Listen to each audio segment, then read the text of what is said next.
વિદ્યાર્થી મિત્રો મજામાં. આજના વિડીયોની અંદર આપણે ભણવાના છે એસિડ અને બેઝ હોય પાણીના દ્રાવણની અંદર શું પ્રક્રિયા આપે છે. હવે આકૃતિ તમે જોશો ને તો અહીં એક પ્રયોગ આપેલો છે. પ્રયોગની પ્રવૃત્તિ નંબર 2.9 છે. એની અંદર આપણને એવું કીધું છે કે કસ નળી હોય ને એની અંદર ઘન NaCl લો. મતલબ તમે અહીંયા જોશો ને તો આ કસ નળી છે, એની અંદર સોડિયમ ક્લોરાઇડ એટલે કે NaCl લીધેલો છે. આકૃતિમાં તમે ધ્યાનથી જોશો તો દેખાય છે શું આપણને કે કસનળી છે, એની અંદર NaCl લીધેલો છે, પછી ડ્રોપર વડે H2SO4 હોય ને એ નાખવામાં આવે છે. હવે કસનળીની અંદર થોડો સાંદ્ર સલ્ફ્યુરિક એસિડ નાખીશું તો શું થશે? કંઈક વાયુ ઉદ્ભવશે. એ જે કોઈ વાયુ હશે એ બહાર નીકળવાનો પ્રયત્ન કરશે.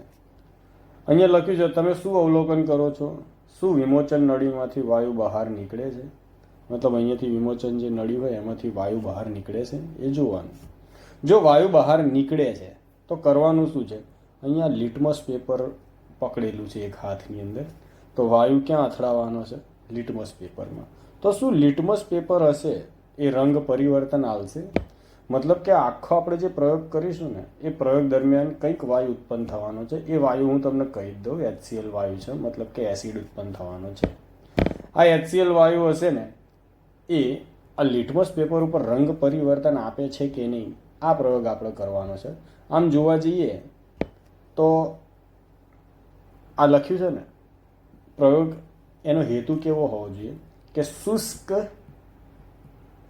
HCl એસિડ નથી, પરંતુ HCl નું જલીય દ્રાવણ એસિડ છે તે દર્શાવતો પ્રયોગ વર્ણવો. ફરીથી એકવાર કેવો સવાલ પૂછાય આપણને? શુષ્ક HCl એસિડ નથી, મતલબ કે એસિડ નથી, પરંતુ જલીય દ્રાવણમાં બનાવેલો એસિડિક HCl એ કેવો છે? એસિડ છે. હવે આ પ્રયોગ છે ને એ આપણે કરવાનો છે. પ્રયોગ કરીશું એટલે આપણને કંઈક અવલોકન મળશે.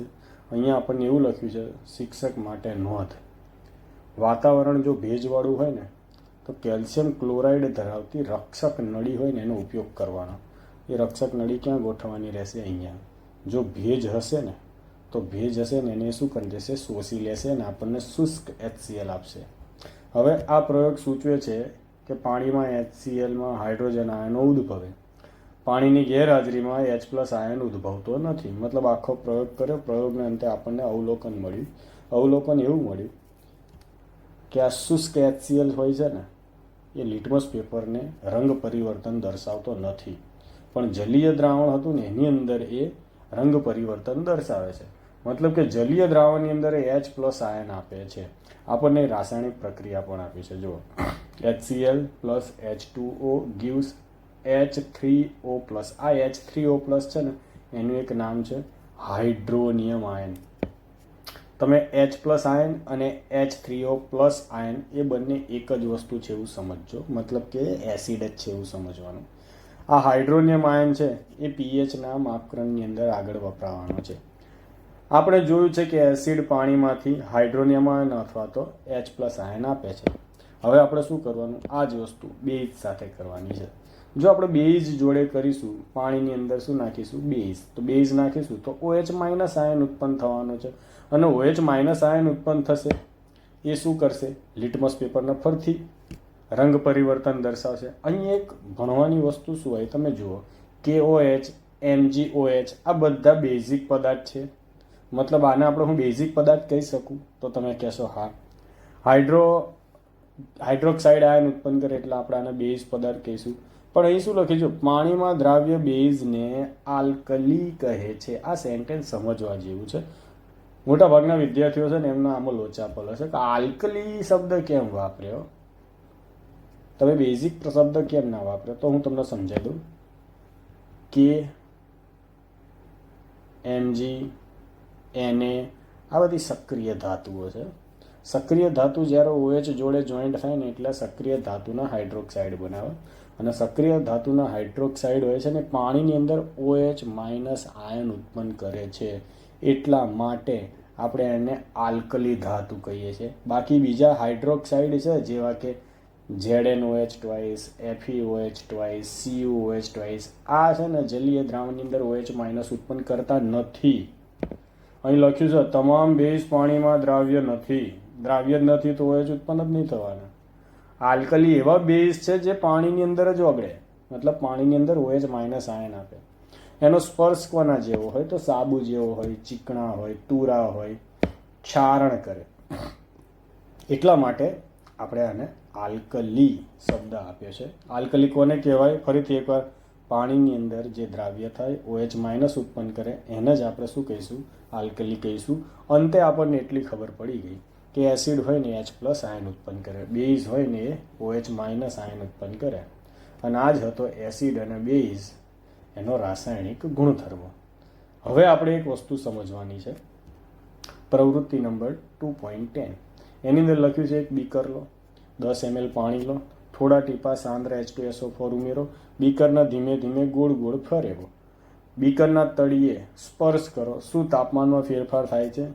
ઉષ્માક્ષેપક કે ઉષ્મા શોષક પ્રક્રિયા છે એ આપણે જોવાનું છે. ઉપયુક્ત પ્રવૃત્તિ જે હોય ને એ પાછી સોડિયમ હાઇડ્રોક્સાઇડ છે ને એની નાની ગોળીઓ હોય એની સાથે કરવાની. હવે આપણે જો આ પ્રયોગ કરીશું તો આપણને અહીંયા આગળ શું કહે છે, શું થયું હશે? તો એસિડ અને બેઝની પાણીમાં ઓગાળવાની પ્રક્રિયા ઉષ્માક્ષેપક હોય છે. હવે આ વસ્તુ મારે તમને સમજાવવાની છે. અહીંયા ચોખ્ખું લખ્યું છે કે એસિડ અને બેઝ એ પાણીની અંદર ઓગાળવાની જે પ્રક્રિયા હોય ને ઉષ્માક્ષેપક હોય, મતલબ કે ઉષ્મા ઉત્પન્ન થવાની. હવે આપણે જો સાંદ્ર નાઇટ્રિક એસિડ લઈએ, સાંદ્ર સલ્ફ્યુરિક એસિડ લઈએ, પાણીની અંદર મિશ્ર કરીએ તો મિશ્ર કરતી વખતે સાવચેતી રાખવાની. હવે મિશ્ર બે રીતે થાય, તમે જુઓ અહીંયા લખ્યું છે. કાં તો તમે પાણીની અંદર એસિડ ઉમેરો યા ફિર એસિડની અંદર પાણી ઉમેરો. આપણે શું કરવાનું? તો અહીંયા સાચી રીતે અને ખોટી રીતે આપી છે. વસ્તુ તમે સમજો. એસિડને મંદ કરતી વખતે ઉત્પન્ન થતી ઉષ્મા હોય ને એ અત્યંત વધારે હોય. ફરીથી સમજો, એસિડ હોય એને મંદ કરવાનો છે, મતલબ એની અંદર આપણે પાણી ઉમેરવાનું છે અને આ જે ઘટના છે ને એની અંદર ઉષ્મા ઉત્પન્ન થાય. હવે જો ઉષ્મા ઉત્પન્ન થાય ને તો હાનિ આપણને શું પહોંચાડે? તો ઉષ્મા ઉત્પન્ન થાય તો એના લીધે શું થાય? એ પાણી હોય એ ઉછળી શકે. પાણી ઉછળે તો એસિડ પણ ઉછળે. એસિડ આપણી ઉપર પડે તો આપણે દાઝી જઈએ, એક આ નુકસાન થાય. બીજું, અતિશય વધારે પડતી ઉષ્મા ઉત્પન્ન થાય તો એક કાચનું પાત્ર હોય ને એને તોડે તો પણ આપણને નુકસાન થાય. મતલબ કે એસિડ હોય ને એને મંદ કરતી વખતે તમારે ખૂબ જ સાવચેતી રાખવી પડે. અને સાવચેતી રાખવા માટે છે ને તમે અહીંયા જોજો, આ રીતનો એક સિમ્બોલ આલ્યો હશે કે ભાઈ તમારે આ સાવચેતી રાખવાની છે. સાંદ્ર એસિડ અને સાંદ્ર બેઝ ધરાવતા પાત્રો હોય ને એની અંદર કંઈક આ રીતે એક સંકેત આલેલો હોય છે. હજી હવે થોડા આપણે આગળ જઈએ ને તો અહીંયા તમે સમજો, સાચી રીત અને ખોટી રીત શીખી લો. પાણીની અંદર ખૂબ ધીમે ધીમે એસિડ ઉમેરવાનું અને એને હલાવતા રહેવાનું, આ સાચી રીત છે. એસિડમાં પાણી ક્યારેય ઉમેરવું નહીં, નહીતર શું થશે?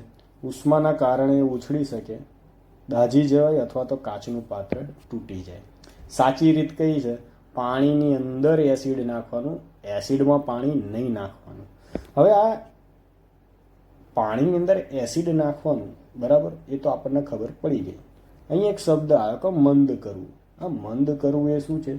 ચલો એ સમજાવી દઉં હું તમને. પરીક્ષાની અંદર આ મોસ્ટ ઇમ્પોર્ટન્ટ સવાલ મંદન એ પરીક્ષામાં પૂછાયેલો છે. એસિડ અથવા બેઝ પાણી સાથે